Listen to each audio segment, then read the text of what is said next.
Sebuah video yang memperlihatkan uhti-uhti bercadar mendorong becak motor, betor, di tanjakan jalan viral di media sosial. Dalam video yang diunggah akun Instagram Kap Medan, terlihat 3 orang wanita memakai baju serba hitam dan cadar. Terlihat pula seorang pria sedang membawa becak motor, betor. Seorang uhti tampak menarik betor dari depan. Sedangkan 2 uhti lainnya mendorong betor dari belakang.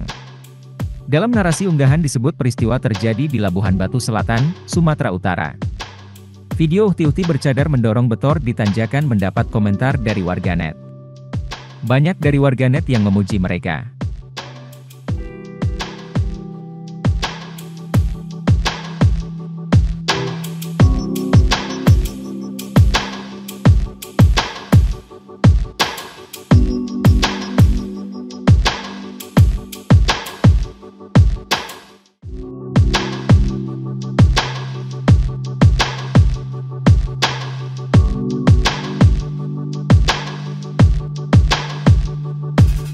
Terima kasih sudah nonton.